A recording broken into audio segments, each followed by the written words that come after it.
healing. This word healing gets thrown around a lot, especially in social media. Like, okay, let's do our healing. What does that mean? Well, how do we do the healing, right? Everyone's talking about the healing they're doing, but no one's talking about how they're doing it. Oh, just do shadow work. How do I do the shadow work? What does that look like? Now, it looks different for everyone. But here's an example of how yesterday I healed a part of myself. And it doesn't mean like, oh, I'm healed forever, woo! No, it means that I contributed to my healing process by being aware and like taking conscious steps to react and take action differently than I would have in the past or as my unhealed self. Yesterday I got my period, which means I'm a little more sensitive than usual. I would consider myself to be a sensitive person in general, but on my period, I feel like those senses are heightened. And so yesterday I was feeling especially sensitive. And my manager, whom I love, let me just preface this by saying I love him, and he knows this. We have a good relationship.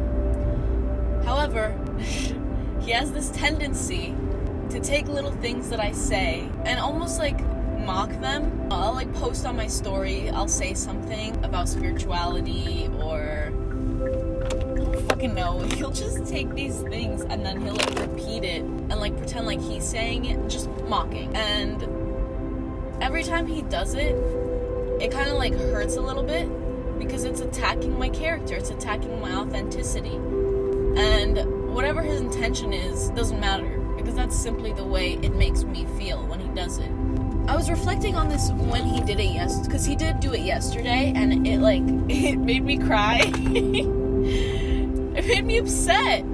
And I was like, okay, why is it making me this upset to the point of tears? First of all, I'm a little bit more sensitive than usual, Clara. Second of all, it's because I know I put myself out there on the internet for anyone to see and anyone to have their opinion on me. And I don't care about the people who I don't know. Whatever. Let them think what they want. They don't know me. But for the people that do know me, aka my manager, whose opinion I care about for some reason, for him to like say something like that makes me question like, oh, should I not be doing that? Like, oh, is there something wrong with that? Is there something wrong with me? Should I not be expressing myself in that way? Like, is it too cheesy? Is it too, like, light and, like, blah, blah, blah? You know, like, just questioning myself and, like, questioning my authenticity. Like, I'm just putting it out there. And, like, for someone who I know and, like, and love and value, for them to kind of, like, mock me in that way just hurts a little bit, you know? I, like, reflected on it for a few minutes. I had to sit down in the bathroom to let the tears out, which I like, felt it, you know? I didn't hold it back. I fully felt it. That's another part of healing, is fully feeling whatever it is that comes up. So I let the tears come out. I didn't tell myself to hold it back. I didn't judge myself for it. I think that's another thing. Oftentimes when we heal, we judge ourselves, like, for the way we're feeling. And I just released that judgment and I allowed the tears to flow. And I was like, okay, why do I feel like this? And what am I going to do next about it? Because I still had like 3 hours left in my shift at this point, and I couldn't run away. Like, usually that would be my coping mechanism, is just to run away, to go silent, to not say anything.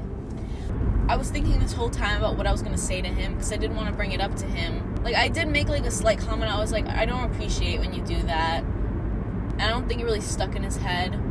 So then I was like, no, Clara, you're still upset, which means you still have something to say. So I was like, okay, I'm going to say something to him. I pulled him to the side. I was like practicing what I was going to say in my head, and then as soon as it came down to it, I like totally blanked out, which happens to me a lot. Like, I don't know why I'm not good with confrontation, but it's okay because not that many words were needed. He understood. I told him, like, yeah, it hurt, and he understood. And he said he wouldn't do it again. And that was such a healthy interaction.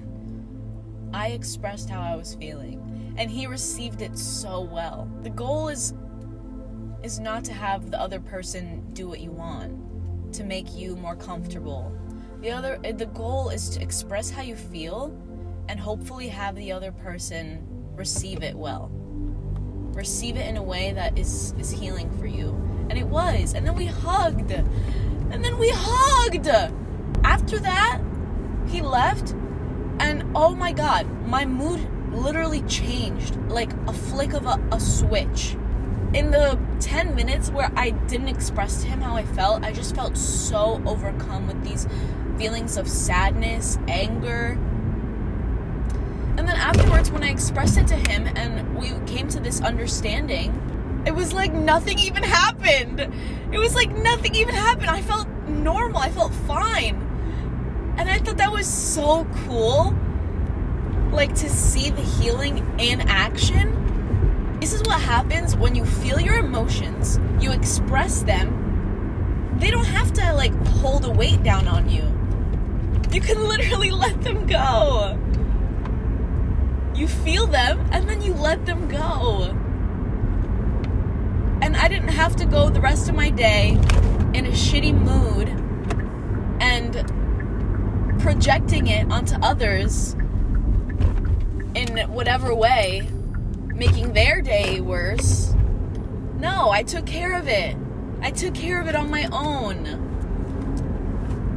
So that I could show up for others as myself, as my healthy self. And that, ladies and gentlemen, is fucking healing. That's only one part to it. It goes way deeper than that. It's way longer. It's a lifelong journey. But that's just one part. Taking little steps every day. Baby steps. And eventually you'll look back one day and realize, like, oh wow, I climbed a whole ass mountain and I didn't even realize it.